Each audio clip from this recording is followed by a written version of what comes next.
皆さんこんにちは。 IOG インサイトへようこそ。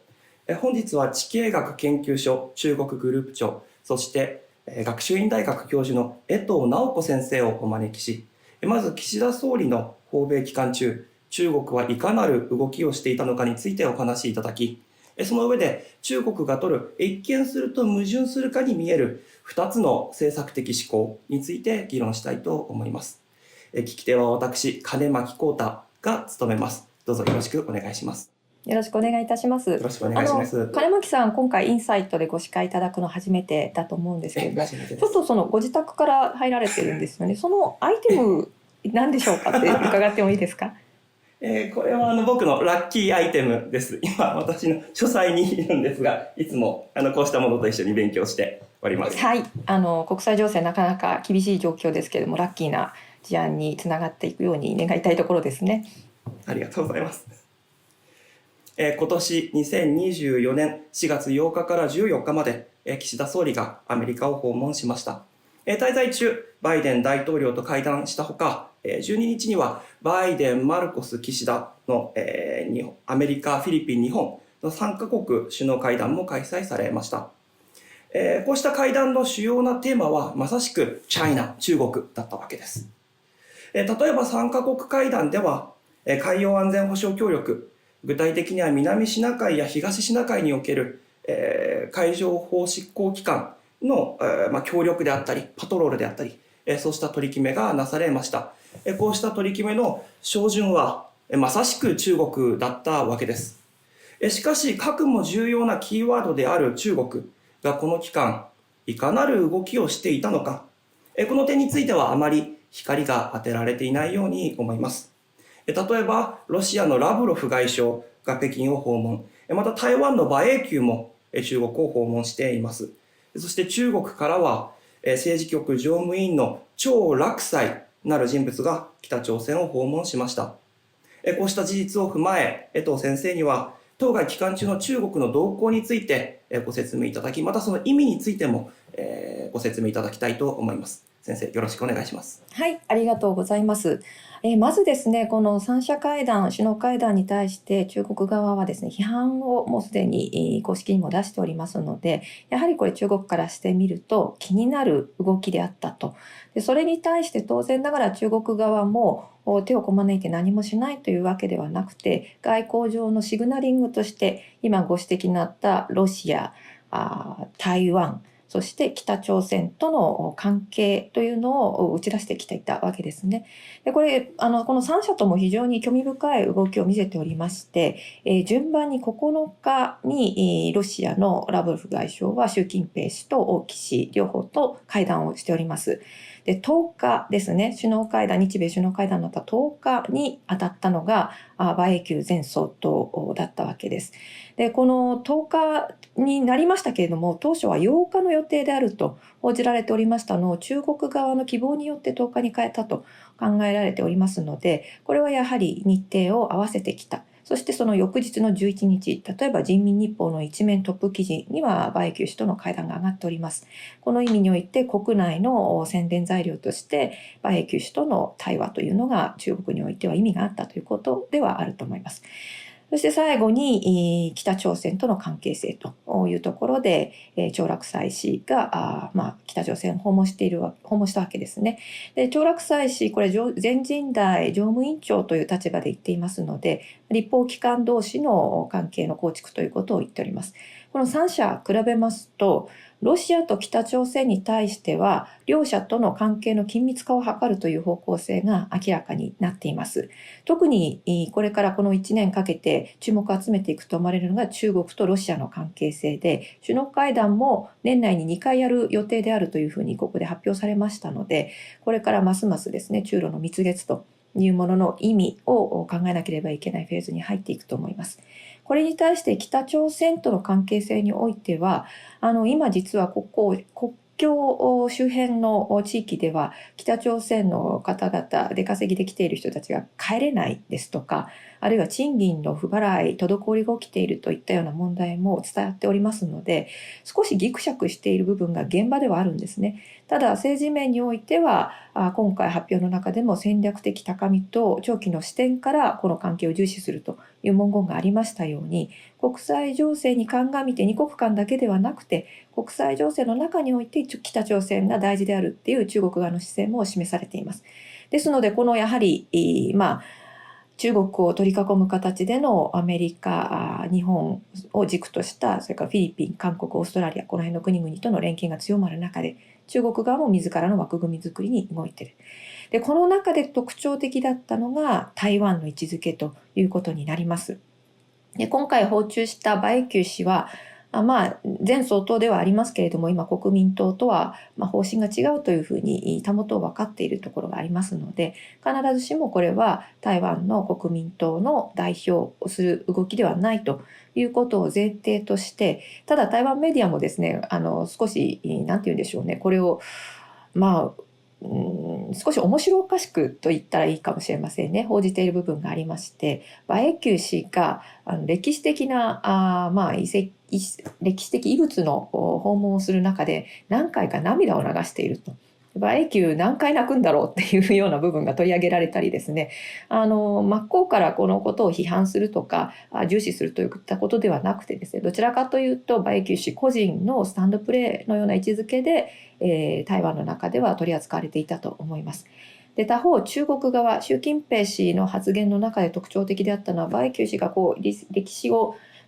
台湾側の若者たちですねと一緒に回っていった結果、最終的に習近平氏に会って、習近平氏が歴史の流れの中に台湾と中国を位置づけると。長い歴史の流れの中で我々中華民族っていう一つの同じ民族なんだっていう形で、かなりですね長期スパンでの位置づけに置き直していたというのが特徴であったかなと思います。で、これは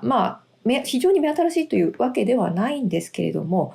国内での歴史解釈あるいは歴史教育の強化とともにですね、台湾に対してもこうした文言が使われるようになっているということ、それから当然ながら馬英九氏がたどってきた道筋、歴史をたどる旅をして最終的に北京に来るって、これ実は中国がかつてよく使っていた手段で、直接トップリーダーになかなか会えないっていう時代があったんですね。まずは香港から入ってもらって、だんだんと北に登っていって最終的に北京でリーダーに会うっていうことをすることで、ある意味中国の立場というのを示してきた部分があります。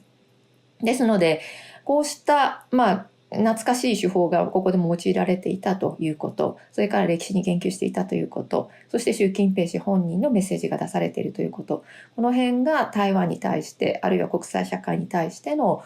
中国のポジションを示した、彼ら自らの自画像を示したということになったのではないかと思います。なるほど、ありがとうございます。すると台湾問題を念頭に置きつつ、一見すると中国は中国、ロシア、北朝鮮かのいわゆる東側諸国の連携を強めているとも考えられるわけです。すると、頭に浮かぶことというのは、果たして中国はアメリカと対立しようとしているのかということだと思います。この対立を深める一つの要因として、例えばいわゆる反スパイ法に代表される外国人を含む社会に対する締め付けの強化、こうした政策も取られています。中国の言うところの安全を求め社会への締め付けを今強化しているわけですね。その結果、例えば日本企業など外国の企業は従業員の拘束の問題であったり、あるいは情報管理という、いわゆるチャイナリスク、中国リスクを改めて認識するに至ったわけです。事実今このようにお話ししている最中にも日本企業の日本人が中国にあって未だ帰国を果たせずにいるわけです。我々研究者も中国に行くとなれば少し心配になることもあるわけですが、現在そういう状況があるわけですね。でまた今年の3月には国家安全条例が施行されました。記憶に新しい方も多いと思います。ではこの上位法令である香港国家安全維持法との関係も含めて、この条例も簡単に見ておく必要があろうかと思います。この条例によって果たして何が変わり、あるいは何が変わらなかったのか、この点についても先生に伺いたいと思います。よろしくお願いします。はい。今お話にありましたように、この条例はですね、国家安全維持法の概念改法となりますので、これ大きく何らかの方向転換が行われたということではないんですね。むしろ大事なのはそのプロセスとそれがもたらす結果になります。で、プロセスにおいては3月19日にこの条例が審議可決されるわけですけれども、かなりのスピードを持って2週間ほどで通ってしまったと。で、これ3月の上旬に何があったかと申しますと、中国の本土の方で、全国人民代表大会と政治協商会議といわゆる両会と言われる2つの重要な会議があったわけですね。で、この場で香港においても、もうこの審議を早めてもう出してくれという圧力があったのではないかというふうにも言われています。ですので言ってみれば、やはり党中央の意向に沿ったスピード採決であったということ、そしてその内容が十分に審議されなかったという批判も受けながら、これ何が一体罪になるのかということがやはり曖昧な部分があるんですね。規定として曖昧である。他方で最高では終身刑になってしまうという厳しさもあるということで、この結果としてもたらされるものは香港の方々、そして関連する方々に対する心理的な圧力の増大であるということが残念ながら言えると思います。で、これはですね、自主規制をもたらす類の話になります。中国の非常にオーソドックスな世論統制のアプローチになりますけれども、目立つところをパッと叩いたり、あるいはいつ誰のところに規制の網がかかるのかがわからないようになっているという状態の中で、人々が今自分に来るかもしれない、今厳しくなっているというメッセージが出ているのでいつ来るかわからない、こういった心理状況に置かれることで身を守るために自分の言動を自ら制限するようになっていくんですね。これが中国における長らく行われてきた世論統制の一つの手法になりますので、香港においてもこの手法が強められたということです。で、懸念されるのはこの結果、経済活動にどのような影響が出るのかという点に注目が集まっていると思います。で、これは4月15日にですね、本土の側の代表者ですね、香港マカオ弁公室の華宝流主任がとある会議で発言をしておりまして、もう心配しないでくれと、今まで通り自由な経済活動だし、海外からの経済活動も招き入れたいと思ってるっていうメッセージを出しているんですけれども、これは逆にですね、心配されているということの自覚があるからこういうメッセージを改めて出したということが言えると思います。故にですね、やはり香港における経済活動、心理的な抑圧っていうのは経済の期待値っていうところにかかってきてしまいますので、あまりこの経済活動においてはやはりネガティブな影響がある。それがどの程度になるのかを考えるというレベルの話であると考えられます。なるほど、ありがとうございます。ここまでの議論をまとめるとですね、一見すると中国は東側諸国でまとまり、また例えば安全条例のような法令を打ち出すと、やっぱり西側諸国と対立して絶縁しようとしている、そのようにも見えるわけです。しかしながら他方では今まさしく先生のお話にもあったように、そうではない思考を有する政策も見られるわけです。特に経済分野においてです。全国人民代表大会全人代ですねにおいて今年の経済成長目標を 5% 前後とするということが宣言されました。で、この目標を達成するためには当然西側諸国の中国における経済活動が必要なわけです。事実3月19日には国務院がハイレベルの対外開放の着実な推進と外資の誘致利用の促進に関する行動計画と題された文書を発表し、外資の参入を認める分野を拡大するなど、積極的に外資を誘致しようと、来てくださいよと、そうした政策を打ち出したわけであります。言い換えれば、左手では冒頭でお話ししたような東側でまとまり、外国人を含む社会に対する締め付けを強化する。そのような政策を実行しつつ、右手では中国へウェルカムと来てくださいと、経済を発展しようさせようじゃないかというようなことをやっているわけです。要するに一見すると矛盾する政策を取っているわけですね。こうした状況は、なぜ生じたのかというところに、疑問が及ぶわけです。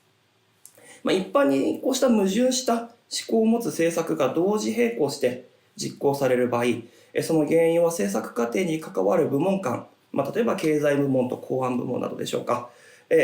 そうした部門間の水平的なあるいは垂直的な対立利害調整の不一致、そうしたところに求められるわけです。しかし今日の状況はそうと言って良いのでしょうか。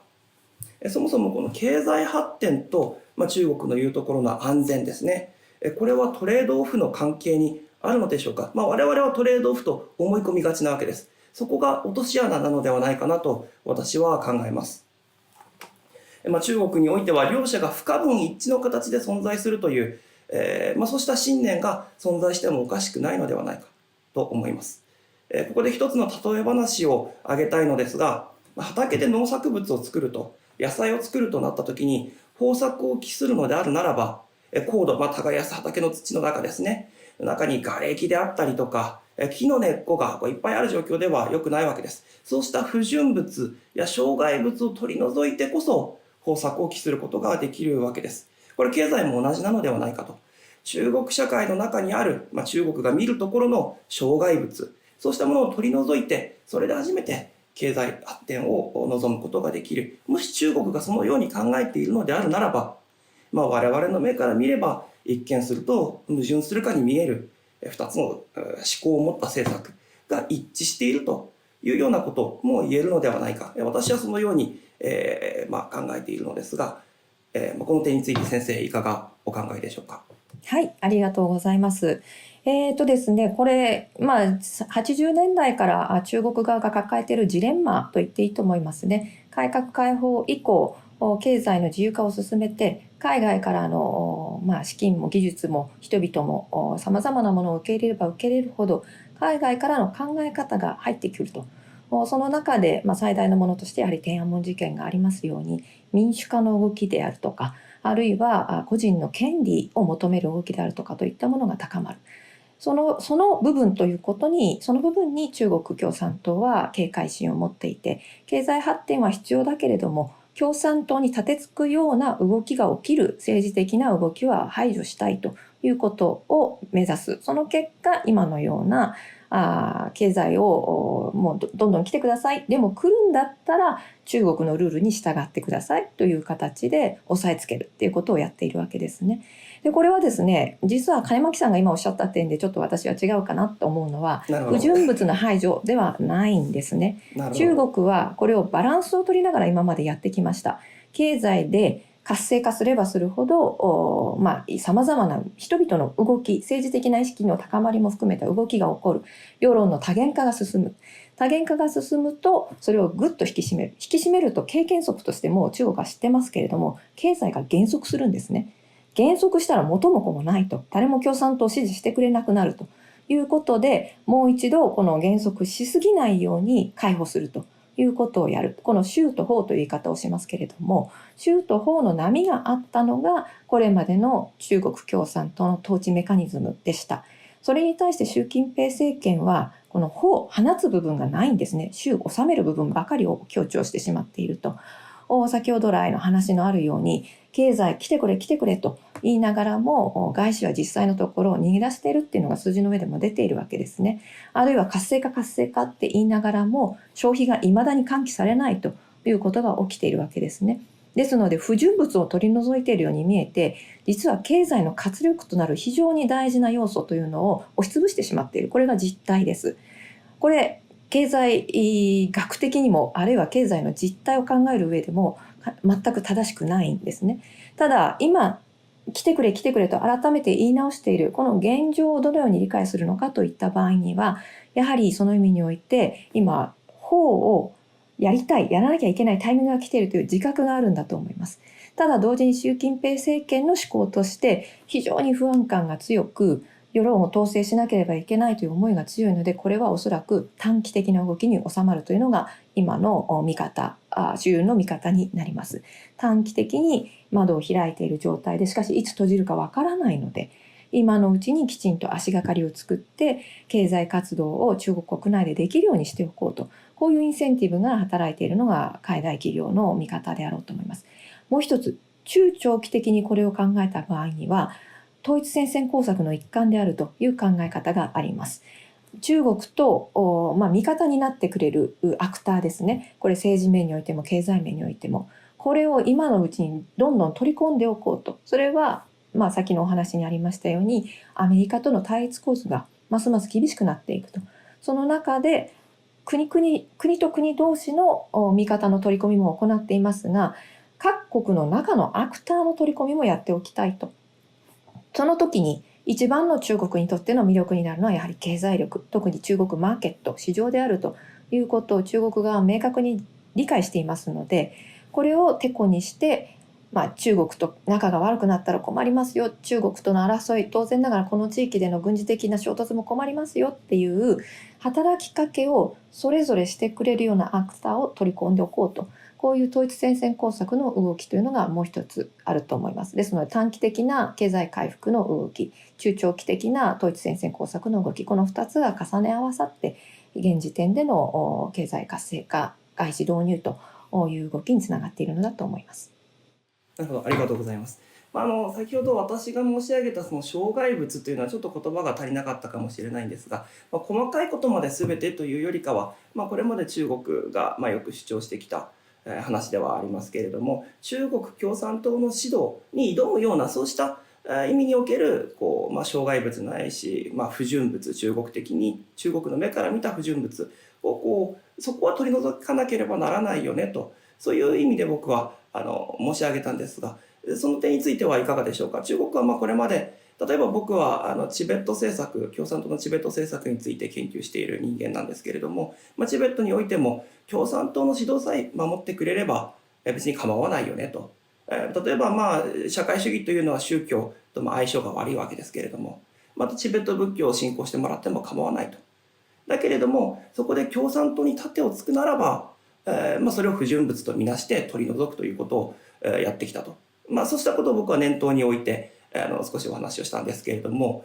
その点についてはいかがお考えでしょうか。その共産党に盾つかなければいいよというそういった状況は変わっていないと見て、よろしいのでしょうか。はい、今おっしゃっている不純物という言葉があくまで共産党トップリーダーから見た場合の政治的な不純物であるということですね。それは政治学的な客観的な視点から見た場合には、宗教を政治的な思惑において正しい、誤っているというふうに位置づけること自体に問題があると考えられます。例えばチベット仏教の信奉者たちにはチベット仏教を文化として引き継いできた部分があるわけですね。あるいは子女の教育としてのメカニズムがそこには働いていたわけですね。それを共産党に従わないという理由で信仰の自由を制限するということ、これは客観的に見た場合には個人の人権の侵害に当たると思います。ただ政治的な安定を求めるということが大義名分になっておりますけれども、その中で権力って本当はだから非常に難しいのは、権力は本来コントロールされなければいけないと。政治の安定を求めてるんですっていう大義名分の中に必ず権力側から自分に立てつくものは排除しますよっていう動きが必ず入ってしまうんですね。それを警戒するがゆえに権力をチェック&バランス、監視して問題があればそれを指摘し、それを制限するための、権力を制限するための政治メカニズムが必要なんですけれども、中国の場合は共産党の権力を制限するメカニズムがない。これがもう根本的な問題で、これ中国自身本当はもっと自覚しなければいけないんですが、そこにこそ他の国際社会からの不安の目が向けられていると。共産党がどんなに素晴らしい政権であって、どんなに理想的な統治をしているんだと言ってもですね、それはあなた方が言ってるだけで客観的な評価ではないし、あなた方の意思一つでいつでも変わり得る。我々はそのブラックボックスの中にタッチすることができない形でいつでも変わり得るものなので、長期的に見た場合にその政治システムにはレジリエンスがないんですね。ですから国際社会は中国が国際社会のリーダーであるということに対しての懸念を覚えるわけですね。それは中国自身の問題であると同時に国際社会の見方の課題でもありますので、そこは本当に中国の論理っていうのを理解しつつ、中国の論理をきちんと反駁しなければいけない点だと思います。なるほど、ありがとうございます。そのよう中国がどのように考え、中国がやっていることというのを理解するというのは非常に難しいことであると、多面的でもあるし、中国としては正しいと思っているかもしれないけども、我々としては絶対許すことはできないし、おかしいよねと言わなければならないことというのはたくさんあるように思います。本日はどうもありがとうございました。大変有意義な議論ができたと思います。地経学インサイトでは引き続き国際情勢を追う有益な情報発信を続けてまいりたいと思います。ご関心をお持ちの方はぜひ高評価、チャンネル登録をよろしくお願いいたします。じゃあどうもありがとうございました。ありがとうございました。結果的にイランとしてはその報復をしたという事実は欲しいけれども何も効果がないっていうわけにもいかないと。落ち着いたようには見えるんですけれども、いろんなところに展開し得た、はい、ということも同時にあるということなんだということですよね。